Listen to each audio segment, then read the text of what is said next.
We are live. Josh, welcome. Welcome. How you doing today, man? I'm doing well. I'll be celebrating my first anniversary with my wife later this evening. Oh, Going to congratulations. Yeah, thank you. Going to a fancy steakhouse in Chicago. Jose Andres, his steakhouse. I think Oh, it's called nice. Bizarre Meats. Yeah, yeah. It was just listed in the top 100 steakhouses in the world, actually. So it'll be my first time going there. The Acolyte is getting better, which is good. I think we're on the road to a strong finish, and of course, it's Fourth of July in Chicago. We've got NASCAR downtown, just screwing everything up. So thank you to the Rednecks for visiting the city beautiful. So far, it's been a pretty excellent extended weekend. How about you, Chorizy? I'm doing good, man. I'm doing good. I thank you for having us over on 4th of July. Being on a rooftop in Bridgeport is maybe the the most inexpensive but awesome 4th of July you can have because everybody is just blowing off fireworks all around you. So it's just Yeah. like you're like on a swivel just looking at all the fireworks. And so yeah, that was awesome. I really enjoyed it. And yeah, the Acolyte I've been enjoying. I actually really enjoyed this episode. Josh, I had something come up in my feed in my YouTube feed and it was like this is the most boring Sith of all time. And I'm like, I don't think you get what's going on. Like, and so I want to get into it. And like, Chimere or the Stranger or whatever we're gonna call him now, Yeah. he is the on the corrupt half of the title, the teach corrupt title to this episode. He is trying to corrupt Osha. Will he be successful? Is the series Hmm. about her fall to the dark side? And that's what maybe the Jedi saw coming. Is this what this whole season is about? Oh, that's interesting. So OSHA's the Acolyte is what you're thinking? I'm thinking so because I'm trying to think of this as someone who wants a lot of money, and that would be Disney. And so they can't be looking at this as like a one season thing, right? And so the way it's setting up right now is for her fall. We've also got a little hints in there. You know, we had the Kylo Ren theme, and I think you thought as well. Maybe Chimera is the first of the Knights of Ren, but today or this week, I should say, we got that with Osha Hmm. just by herself with that helmet. She's putting the helmet on for the first time. It is a very Kylo Renish situation of her being a Jedi getting corrupted by someone who's just basically sweet talking her. So like I think there's a big Snoke parallel there. I think that might be what this show is about. The show might be about Osha falling to the dark side. Oh, that'd be fascinating. I do like that angle, especially how this episode ended. And like the persuasion path for Chimera to OSHA. It's like peer pressuring anyone, and I'm sure Treasy, you've never been peer pressure to do anything dumb in your No, life. no, never. I can't think of a time. I can't think of a time. But what a line at the end of the show. Correct me if I'm wrong. Chimera goes, "You can't trust me, but I hope you could trust yourself." And what a great way to manipulate someone. Don't take my word for it. I'm just poking holes into your soul, bring things out that you hold deep and dear that you do not want anyone to know, but I can feel it. I can sense it in you. But don't take my word for it. You don't have to trust anyone. You just got to trust yourself. And that's what Osha does at the end. She trusts herself that nothing wrong is going to happen to her by putting on the helmet. But to your theory, maybe that is what leads her to the dark side is her ability to trust how she actually feels rather than trusting her instincts or her Jedi learnings. It's such a great parallel to the Yoda and Luke Skywalker scene where he tells him, you know, you don't need weapons to go in there. You take only, you know, all you're taking with you is yourself in there. And I think, he's telling her the same thing. Now, Luke Skywalker, all time best Jedi, right? I mean, like, he's up there. So he's there to conquer the dark side. He's bringing the light. I don't know about Osha. She might not be. She might get in there and be like, you know what? I got a lot of hate built up. I don't like a lot of these people. I feel like I'm getting manipulated a lot. Soul just manipulated me to go and fight my sister, basically, and he's still not telling me the whole story.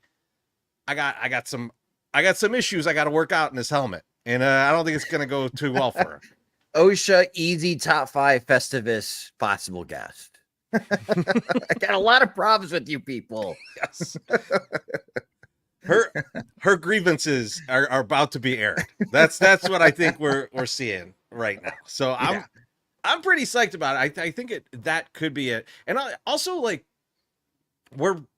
it's very vague as to how she left the Jedi Order. It sounded very clear at the beginning. Like, I didn't want this. Even some of the episodes of her as a kid kind of reinforce, like, hey, you might want this now, but you're probably not going to want this later. All of that felt like it was going along quite well. But it's not clear that it was her decision, that she was the one calling the shots there.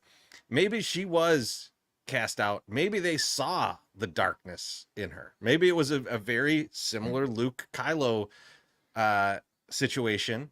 And maybe Indar had to step in because Soul was like Luke in that situation where he felt like such a connection that you don't know what to do with this. So I keep seeing these parallels. I like that they're doing that. There's a lot of different parallels to other Star Wars stuff, even though this seems completely separate and fresh.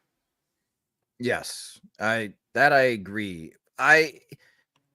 Before we get into the theories and the conspiracies, for a moment there, I thought we were to get booty cheeks in this episode, Chorizy, and that would have been a pivotal moment in Star Wars history. I was telling you, I was watching this with Chorizy, right? And that whole scene's going. But we watched House of Dragons the night before. And I mean, that show, they're hanging dong left and right. Yeah. And as he gets out of the water, Chorizy turns to me and she's like, I just realized that we're watching Disney. And I was like, what were you waiting for? What were you hoping was going to happen?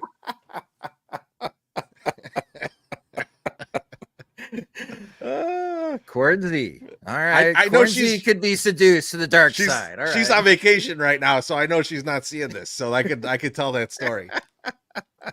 All right. Good to know. Good to know. But I mean, there's this rumor out there that they are contemplating a rated R Star Wars film. And oh man, hopefully that's the Sydney Sweeney one. Oh gosh. I mean, it's gotten close. I mean, Carrie Fisher, Return of the Jedi. I mean, there's not much to the imagination there. So almost got booty cheeks there. And I thought we were to get booty cheeks in this episode. That would have broken a barrier. I mean, we're getting there, right? Because Andor had, well, we assume a sex scene, right? Yeah. Was that Andor? Yeah. I feel like there were multiple in that series, right? Like, so yeah, there was. Star Wars is getting hornier. This is much like White Sox Twitter. It's Star Wars is probably at its best when it's horny. So I support this. I support this. We're getting there now. Getting there, and like how we're gonna finish this series off. You have some interesting theories. So you plucked a couple of theories from online that everyone's talking about, and then you have your own. So let's start with the two biggest theories that you found on the internet. Trees. So this is something that came out in this episode. We get the unknown planet. When it's an unknown planet, it's definitely a known planet, right? And so they don't want to tell us what planet it is. Maybe it tips some other things off. So the two big ones out there of like what planet this could be. I think the first was kind of like, to anybody who's mainly watched the live action stuff, you would look at this and you would say Octo, right? Like, so this is the island that they find Luke on in The Last Jedi, right? So this is the birthplace of the Jedi. So that's an interesting one. If we're really, and this is also where Luke, like flees to after everything goes wrong, right? Like, so that would be a nice parallel. But also, if you are a book reader, especially a Legends book reader, the planet that keeps coming up is Baldemnik. Now, Baldemnik is coming up because it's an ocean planet. There's some islands, and those islands are rich in cortosis. So the thing that his helmet is made of, you see a vein of cortosis during the episode inside the little I don't know, cave that he lives in or is living in at that point. Um, and Baldemnik is special because this is where Darth Plagueis kills Darth Tenebrous, his master, right? Like, so there's a lot of people that are like, this is Baldemnik. They're trying to make this guy Plagueis. There's a lot of people going, this is Octo. They're showing that this is fall into the Sith, much like someone in this series is going to fall to the dark side, whether it is just May, whether it's Soul, whether it's just Chimere, like whoever. So those are kind of the two big theories out there. Josh, which one do you like better? Or do you want this to be like a big fake out and it's just like some new planet that they're coming up with and like this is going to be important later? I'm going to go with Baldemic. I like the cortosis part where he's able to mine or get what he needs for the equipment, because that will connect the two on just how special his bracelet is. I don't know. Is there another name for what he has on his arm and then his helmet? They've called it the gauntlet. That's his gauntlet. And then his hat. Yeah. His fancy hat. Yeah, I like that angle, because if it's Octu, see, that would be interesting. Like, I would almost need a whole episode on why he picked Octu, and is he trying to wield the ancient power of the Jedi to improve his connection to the dark side, or maybe he's trying to corrupt the source of the Jedi ancient texts and the Jedi ancient power, which would be pretty cool. I'm not exactly sure on how that would unfold, and I don't know if you have enough episodes of this series to pull it off. So I'm going to say it's Baldemic for now.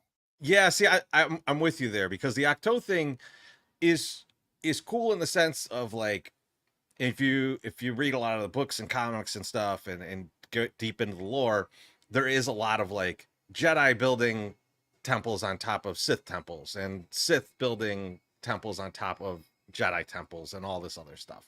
Like, there's a whole bit with that in Coruscant of, like, I don't know, I don't even remember all the layers of it, but there's like a Sith temple way underneath everything that Sidious goes and I don't know, hangs out. It's his man cave. I don't know, but like, so there is that kind of thing. But to your point, they got 2 episodes left.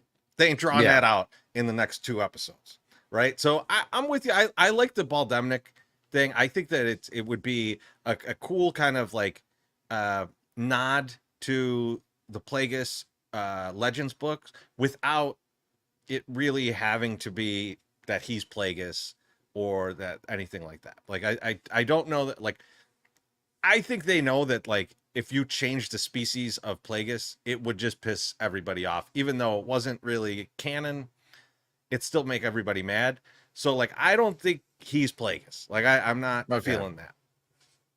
Now, the other theory that I heard, and I'm gonna give credit to this. This is from Star Wars Explained, and like, he has been on I should say they've been on the track of, there is something with the Senate and all this stuff going on, and he's thinking that Vernestra Rwoh is kind of behind all of this, and possibly as the master to Chimere.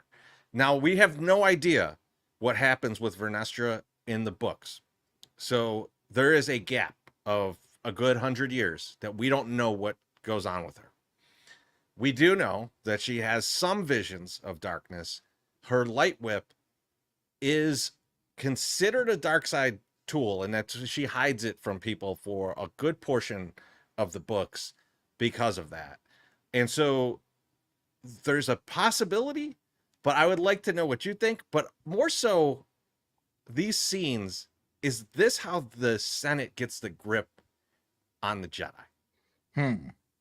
That's a good question. I mean, well, one, the lightsaber whip does exist. We were concerned that maybe they were just throwing us off in the trailer. It's actually not the case. Chimera being ex-Jedi, I'm wondering if he's Renestra's Padawan. Is that what you're thinking? So that's a connection a lot of people are making because of his like discarded line and the fact that the scars on his back, you could see a whip creating those. Yeah. Yeah. Renestra. I still don't know what I don't know what her game is right now that she's playing. I mean, clearly she's trying to cover something up. As my dog Frank's got really strong feelings about Venestra right now, so I apologize. We can't hear it. That's good. Yeah. But I'm trying to. Is she trying to cover up the fact that Chimera is her Padawan? Like that would look bad. I guess yes. From the Senate, like, hey, a bunch of Jedi are dead, so that's one thing. You're hiding this mystical power, these people who could suddenly murder Jedi that we didn't think that you were able to get murdered because you're all powerful. But now that they could take the powers that you're teaching them, use them against you, and if you can't defend yourself against them, what's stopping them from doing mass murder, mass damage to the public? So I think you're onto something here. This is how the Senate wields power over the Jedi.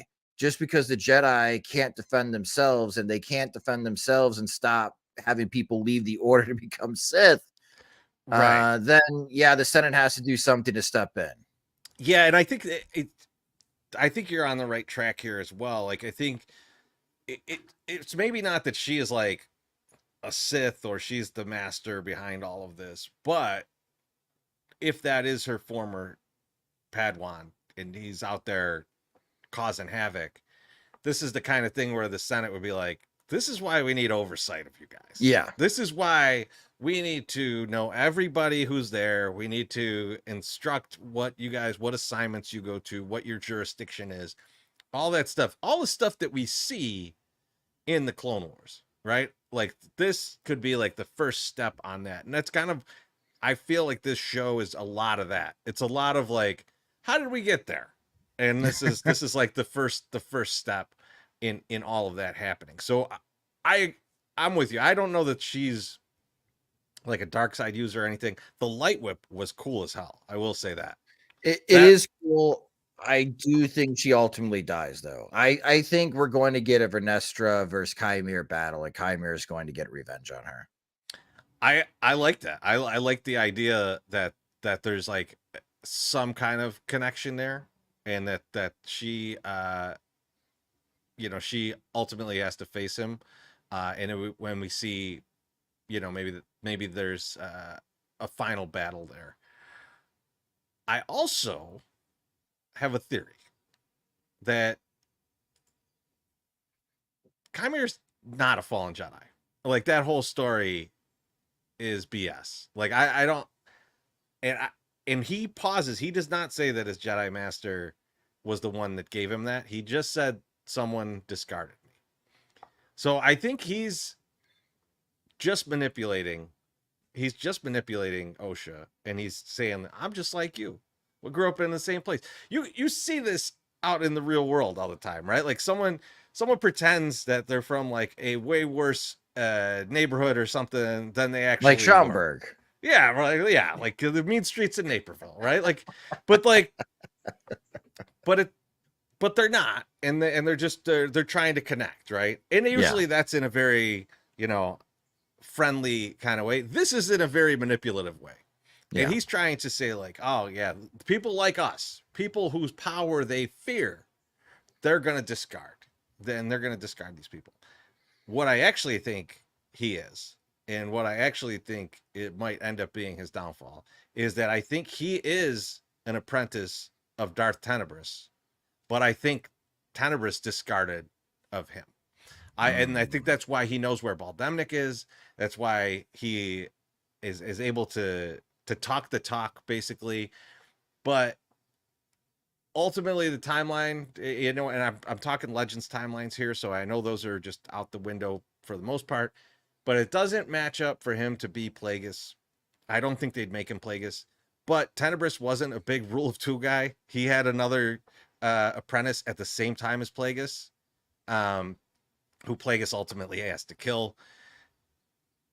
This could be an earlier Tenebris apprentice who gets discarded, and now he's trying to start his own thing. He's trying to start the Rule of Two by himself, and he knows from being somewhat involved with the coven.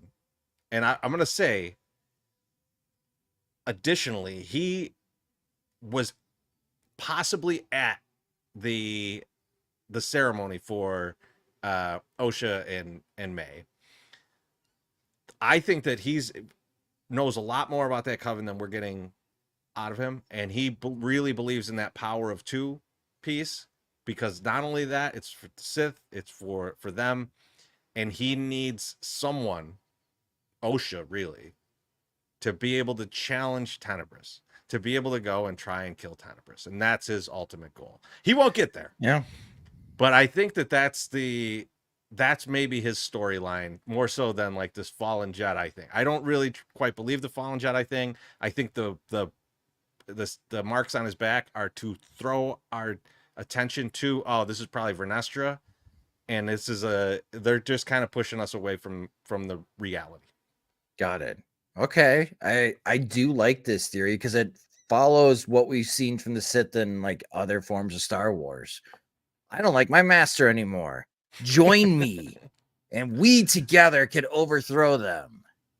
Yeah, I mean, your that's theory the fits idea, that. right? Like that's the Yeah. Rule of Two idea of like the apprentice is always going to kill the master.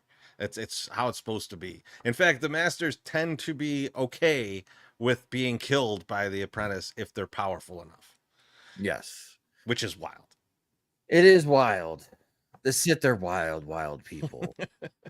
But okay, I like this. All right. So, with your theory, do you think in the next 2 episodes we meet Darth Tenebris?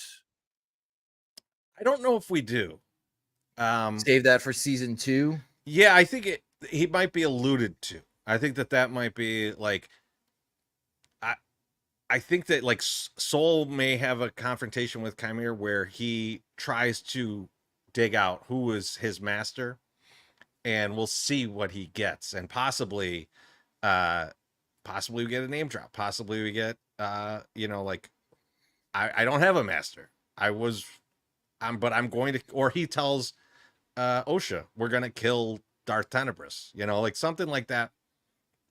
That would be cool.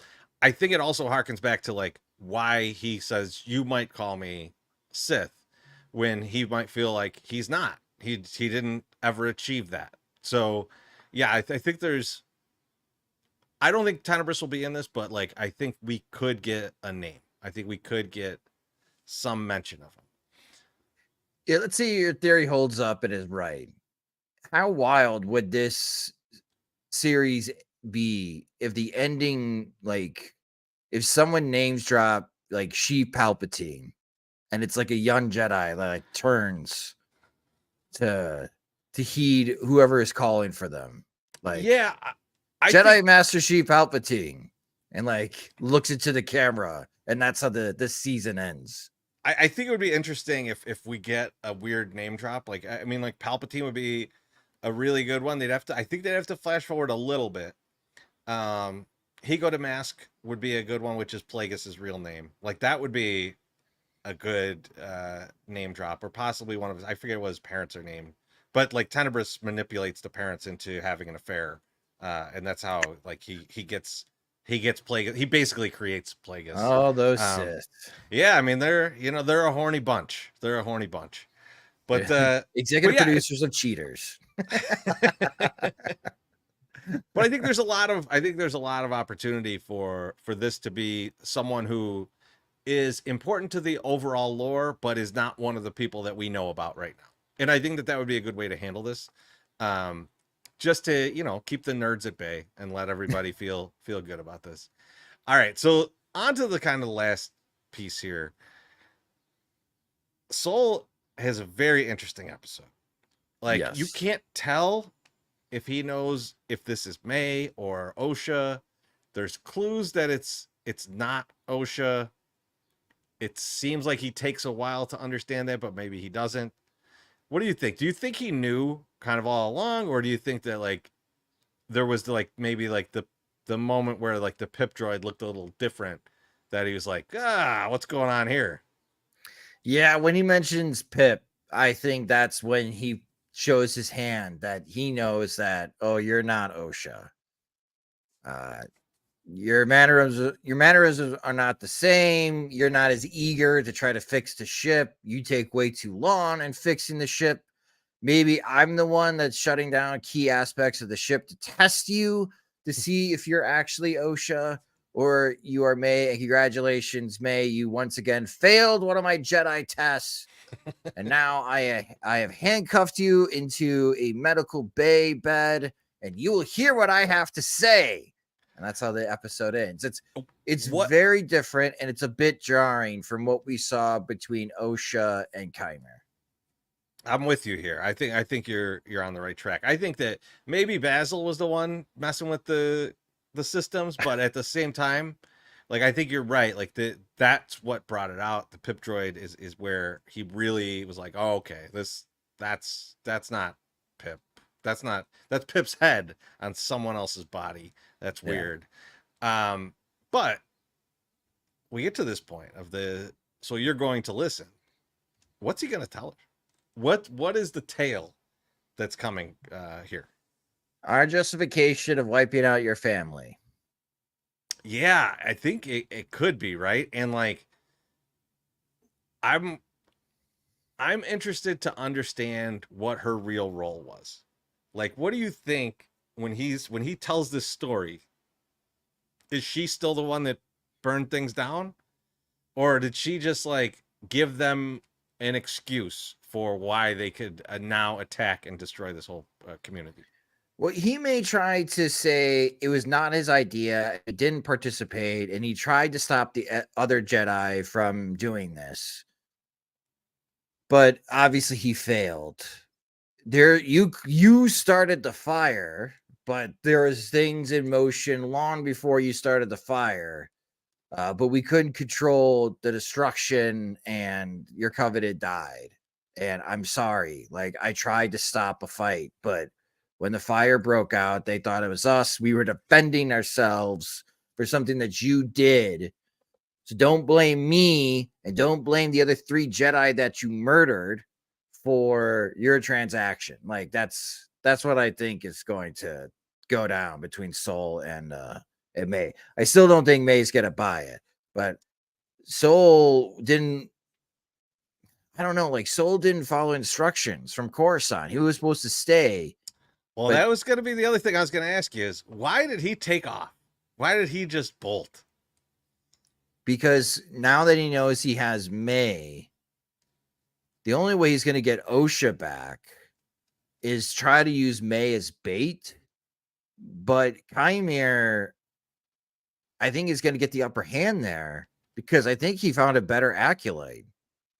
Like, I Yeah. don't need you to find me, Soul. Thank you for giving me a better apprentice. And then maybe they fight over Osha and who actually gets to claim her as an apprentice. But then Osha's like, well, I'm my own person. Screw you both. And then, yeah, that could be pretty interesting. Yeah, like putting Osha in a situation where she has to fight May would be quite an interesting Or Osha and scenario. May fight together, like the throne room of Kylo Ren and Rey in The Last Jedi, and then they have to fight each other. Mm-hmm. I just like where this is going. I feel like Lots there's of death. some That's where this is going. there's so many opportunities for just pure violence in these last 2 episodes.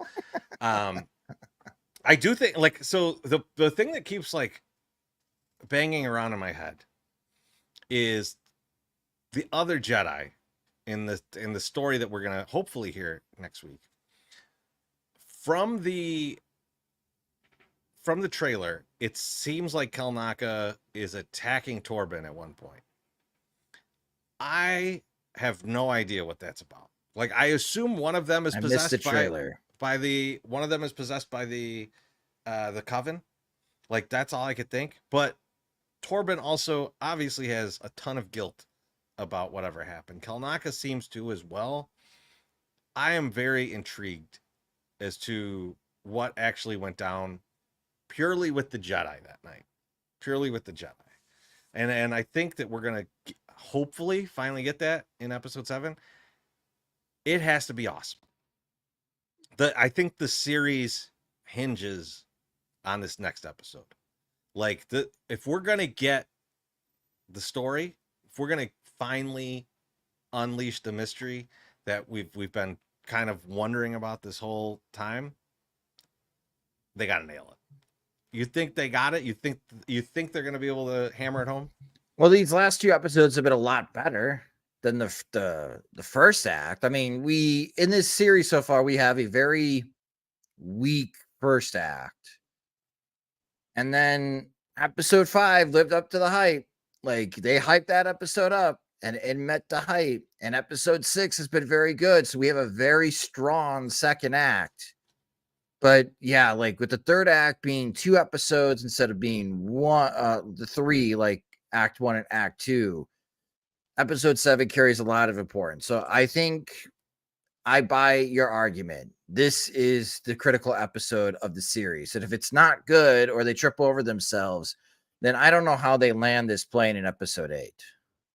Yeah. So it's a big episode coming up. Hopefully we don't get a vial of blood from all of the superheroes and we go down a path that we don't want to go down. Oh my gosh. That wasn't even the worst part of that episode. Oh man. I mean, it didn't help. I mean, that was Oh. If you haven't seen Secret Invasion, don't. But it was we are very hopeful we don't go down that path. Hopefully we get good dark side end to this, a good some craziness. I really want something out of this next episode where we get enough from both sides of the story where you end up not really sure who was good and bad. Like that, I need to know what happened and then still not really feel like I know definitively who the good guys or bad guys are, because I think that that's the point of this series is and you mentioned this last week, I think Josh, was just like the gray area. Yeah. Like the gray area of all of it. And like that is, I think that's the point of this. This is this initial seeds of like the Jedi maybe aren't all they're cracked up to be. And I think that this needs to leave us with that feeling of like, who were the good and bad guys in this Brendok situation? We know Kymir's a bad guy. There's no question there. Yeah, he's too quick to kill children. So he's bad. But in that situation, in that Brendok situation, I think we're going to be left with a lot of questions, but somewhat of an answer of what occurred. And that's kind of all I really want. And going into episode 8 better be lightsabers ablazed. It's going to be a fall episode, right? Yeah, I agree. I hope so. Well, I think that's it for this week. Josh, thank you for joining me. Happy anniversary. And we will see all of you next week, probably around the same time. But enjoy this next episode. Hopefully it carries it home. See you soon.